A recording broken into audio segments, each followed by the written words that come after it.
कभी किसी ने फाइनेंशियल मार्केट्स की तरफ देखा है और सोचा है कि ये बस एक बहुत बड़ा हाई स्टेक्स कसिनो है।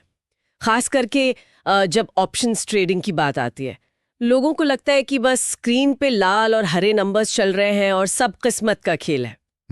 बिल्कुल। और वही तो सबसे बड़ी गलतफहमी है। मतलब नए ट्रेडर्स ऑप्शंस को ना एक सिंपल लॉटरी टिकट समझ लेते हैं, है ना? जबकि इसके पीछे एक पूरा मैथ और प्रोबेबिलिटी का खेल चलता है। और इस पूरे सिस्टम में सबसे बड़ा फैक्टर किस्मत नहीं बल्कि वक्त होता है। सही बात है। तो आज की इस गहरी चर्चा में हम इसी खेल को समझने वाले हैं। हमारे पास आज सोर्सेज में कुछ बेहद डिटेल टेक्निकल नोट्स हैं और ज़ीरोधा वर्सिटी के एक्सर्प्ट्स हैं। हाँ, बहुत अच्छे सोर्सेज हैं ये। हमारा मिशन आज ये है कि एक बिल्कुल नए इंसान के लिए इस कॉम्प्लिकेटेड टॉपिक को एकदम आसान भाषा में तोड़ दिया जाए। खासकर ये जो ऑप्शन बायर और ऑप्शन सेलर का फर्क है ना, उसको। तो एकदम बेसिक से शुरू करते हैं। ये ऑप्शंस आखिर होते क्या हैं? देखिए, आसान शब्दों में अगर कहूँ तो ऑप्शन बस एक फाइनेंशियल कॉन्ट्रैक्ट है जो खरीदार को यानी बायर को एक हक देता है, एक राइट देता है। राइट, कैसा राइट? मतलब किसी एसेट को खरीदने या बेचने का? हाँ, जैसे निफ्टी इंडेक्स हो गया या कोई स्टॉक हो गया, उसे एक पहले से तय किए गए दाम पर खरीदने या बेचने का हक, इसे हम स्ट्राइक प्राइस कहते हैं। और ये हक हमेशा के लिए नहीं होता, इसकी एक एक्सपायरी डेट होती है। अच्छा, तो मतलब वक्त की एक लिमिट है। लेकिन यहाँ मजबूरी नहीं है ना बायर के पास, सिर्फ हक है। एकदम सही पकड़ा आपने। बायर के पास हक है पर कोई ऑब्लिगेशन यानी मजबूरी नहीं है। पर हाँ, इस हक के लिए उसे एक कीमत देनी पड़ती है जिसे प्रीमियम कहते हैं। ओ, तो अगर मुझे लगता है मार्केट ऊपर जाएगा तो मैं कॉल ऑप्शन खरीदूंगी, राइट? राइट। और नीचे जाएगा तो पुट ऑप्शन। हाँ, बिल्कुल। और यहीं पर ऑप्शन सेलर की एंट्री होती है। ये जो प्रीमियम बायर पे करता है ना, वो हवा में नहीं जाता, वो सीधा सेलर के अकाउंट में जाता है। लेकिन सेलर जब ये पैसा लेता है तो उसके पास हक नहीं बल्कि एक बहुत बड़ी मजबूरी आ जाती है, एक ऑब्लिगेशन। मतलब अगर मैंने अपना हक इस्तेमाल करने का फैसला किया तो सेलर को कॉन्ट्रैक्ट पूरा करना ही पड़ेगा। वही तो, चाहे उस वक्त मार्केट कहीं भी हो और सेलर का कितना भी बड़ा नुकसान क्यों ना हो रहा हो, उसको मजबूरी में अपना वादा निभाना पड़ेगा। वे इसको थोड़ा आसान करते हैं। मुझे हमारे नोट से एक बहुत बढ़िया क्रिकेट टिकट वाली एनालॉजी याद आ रही है। क्या हम ऑप्शन बाय करने को एक क्रिकेट मैच की टिकट खरीदने जैसा समझ सकते हैं? हाँ, बिल्कुल उस तरह से सोच सकते हैं। बताइए। तो सोचिए, अगले महीने एक बड़ा मैच होने वाला है। मैंने आज 1,000 रुपए की टिकट ले ली। ये 1,000 रुपए मेरा प्रीमियम हो गया। अब मैच वाले दिन मेरा हक है स्टेडियम जाने का। पर अगर अचानक बारिश हो गई या मेरा मूड खराब हो गया तो मैं नहीं जाऊंगी। मेरा नुकसान सिर्फ उस 1,000 रुपए का ही हुआ ना? एग्जैक्टली। बायर का रिस्क हमेशा उस दिए गए प्रीमियम तक ही लिमिटेड रहता है। लेकिन इस फाइनेंशियल मार्केट वाली टिकट में एक और बड़ा फायदा यह है कि आपको मैच वाले दिन यानी एक्सपायरी तक का इंतजार नहीं करना पड़ता। अच्छा, तो मतलब मैं एक्सपायरी से पहले ही कुछ कर सकती हूँ अपनी टिकट का? हाँ, अब सोचिए, मैच से 10 दिन पहले अचानक खबर आती है कि कोई स्टार प्लेयर वापस आ रहा है फॉर्म में, तो पूरे शहर में टिकट की डिमांड अचानक बढ़ जाएगी ना। हाँ, तब तो लोग पागल हो जाएंगे मैच देखने के लिए। बस तभी आप अपनी वो 1,000 वाली टिकट किसी और को 2,000 में बेच सकते हैं और स्टेडियम जाने की जगह अपना प्रॉफिट लेकर सिस्टम से बाहर निकल सकते हैं। वाह, मैं अपना हक किसी और को बेच रही हूँ। इसे स्क्वायर ऑफ करना कहते हैं ना? बिल्कुल, इसे स्क्वायर ऑफ करना कहते हैं। पर एक शर्त है कि मार्केट में लिक्विडिटी होनी चाहिए। अगर वहां टिकट लेने वाला कोई खड़ा ही नहीं है तो बेचना मुश्किल हो जाता है। समझ गई। लेकिन रुकिए, यहाँ एक बहुत बड़ा कॉन्ट्रडिक्शन लग रहा है मुझे। कैसा कॉन्ट्रडिक्शन? अगर बायर अपनी मर्जी से टिकट बेचकर निकल सकता है और उसका रिस्क सिर्फ प्रीमियम तक है, तो ऑप्शन सेलर का रिस्क तो थ्योरेटिकली अनलिमिटेड हो गया ना? यही तो इस पूरे मार्केट का कोर कॉन्फ्लिक्ट है। बायर का रिस्क लिमिटेड है पर रिवॉर्ड अनलिमिटेड, और सेलर का बिल्कुल उल्टा है। तो कोई आम इंसान ऑप्शन सेल करेगा ही क्यों? मतलब अपना अनलिमिटेड नुकसान करवाने के लिए लोग मार्केट में क्यों बैठेंगे सिर्फ एक छोटे से प्रीमियम के लिए?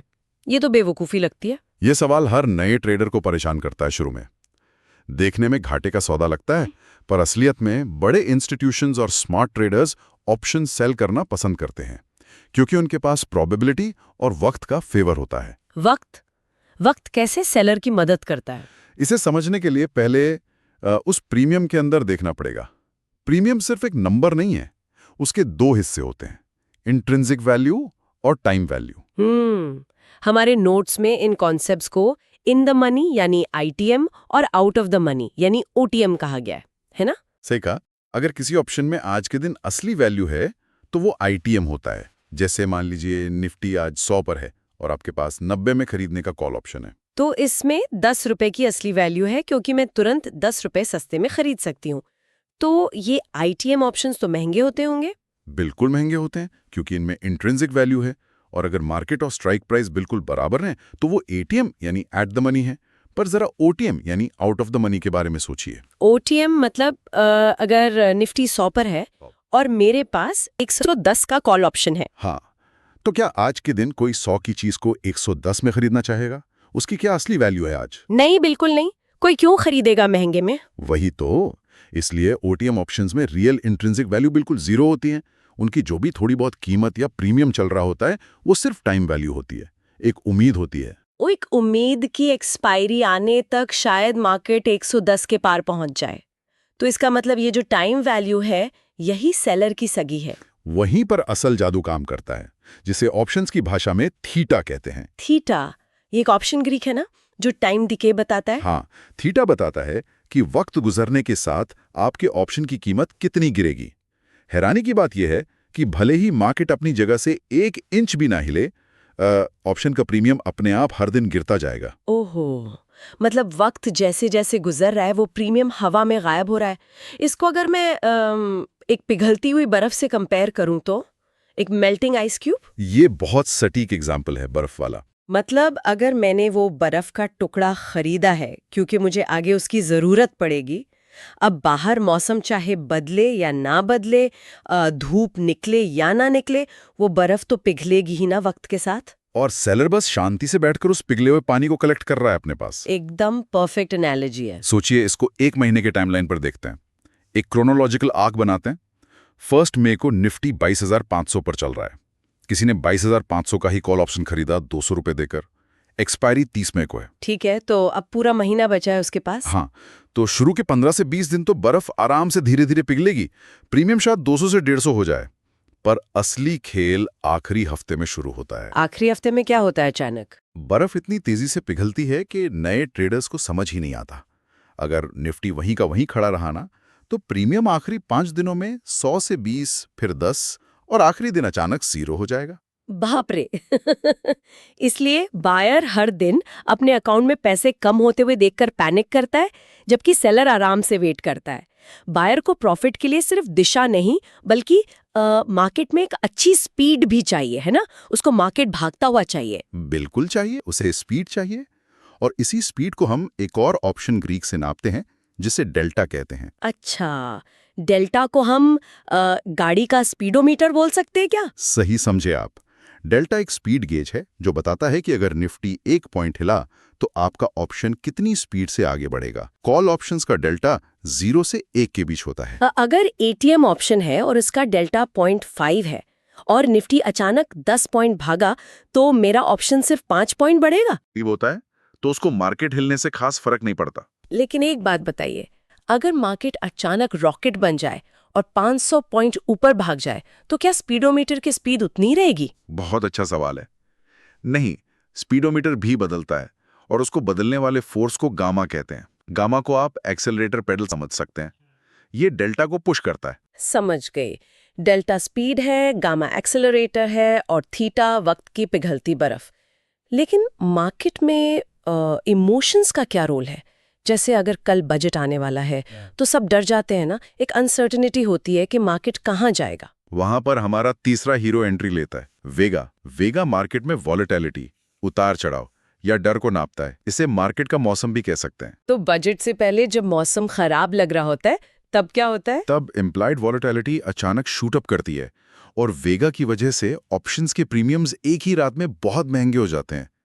भले ही मार्केट वहीं खड़ा हो, पर डर के मारे सब उसको महंगे दाम में लेने लगते हैं। ओह, तो तूफान आने से पहले ही तूफान वाले इंश्योरेंस का दाम बढ़ जाता है। लोग डर के मारे महंगे प्रीमियम्स भरते हैं। ये सब तो काफी कॉम्प्लेक्स है। अगर किसी बिगिनर को एक ट्रेड उठाना हो तो असलियत में ये सिलेक्शन से क्लोजिंग तक का साइकिल कैसे चलता है, कॉम्प्लिकेटेड स्ट्रैटेजी से बचने के लिए? शुरुआत में बिगिनर्स को सिंपल प्रेडिक्शंस पर फोकस करना चाहिए। ऊपर जाएगा लगता है तो कॉल बाय करें, नीचे गिरेगा तो पुट बाय करें। पर अगर किसी को स्टेडी इनकम चाहिए और लगता है मार्केट फ्लैट रहेगा या थोड़ा ऊपर जाएगा, तो सबसे सेफ स्ट्रैटेजी होती है पुट सेल करना। हाँ, हमारे नोट्स में एक बड़ा क्लियर रूल दिया है कि sell put equals expect flat और अप। इसके पीछे का लॉजिक थोड़ा समझाइए। लॉजिक बड़ा सिंपल है। अगर आपने पुट सेल किया है, इसका मतलब आप उम्मीद कर रहे हैं कि मार्केट नीचे नहीं गिरेगा। ठीक है। अगर मार्केट वही रुक गया यानी फ्लैट रहा, तो थीटा अपना काम करेगा, बर्फ पिघल जाएगी और प्रीमियम जीरो हो जाएगा, पूरा प्रीमियम आपका। और अगर मार्केट ऊपर चला गया तो पुट ऑप्शन ओटीएम बन जाएगा, उसकी वैल्यू वैसी जीरो हो जाएगी, दोनों तरफ सेलर का फायदा। चलिए एक असली पीएनएल यानी प्रॉफिट एंड लॉस कैलकुलेट करके देखते हैं क्लियर समझने के लिए। सोचिए, मैंने निफ्टी का 22,500 का कॉल शॉर्ट किया, यानी पहले बेच दिया। उसका प्रीमियम 100 रुपए चल रहा था। एक लॉट में 50 यूनिट्स होते हैं निफ्टी के, तो मेरे अकाउंट में शुरू में 5,000 रुपए आ गए। ठीक है, हाँ, 5,000 आपके अकाउंट में आ गए, पर ध्यान रहे ये फाइनल प्रॉफिट नहीं है। आपके ऊपर ऑब्लिगेशन है उस कॉन्ट्रैक्ट को वापस खरीदने की। ये लॉन्ग और शॉर्ट पोजीशंस को क्लोज करने का तरीका होता है। शॉर्ट को वापस खरीदना पड़ता है। ठीक है। और अब वक्त गुजरता है, बर्फ पिघलती है और कॉल ऑप्शन की कीमत 100 रुपए से गिरकर 40 रुपए हो जाती है। अब मुझे निकलना है ट्रेड से।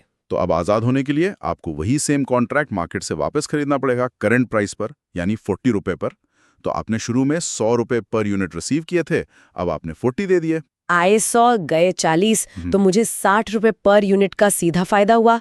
60 को 50 से मल्टीप्लाई करें तो 3,000 रुपए का प्रॉफिट मैंने एक्सपायरी से पहले ही बुक कर लिया और मजबूरी भी खत्म। एकदम परफेक्ट मैथ्स। यही वजह है कि स्मार्ट ट्रेडर्स को वक्त पसंद आता है। ये हिसाब सुनकर तो लगता है वक्त वाकई सेलर का दोस्त है, लेकिन यहाँ एक आखिरी कंफ्यूजन है मेरे दिमाग में।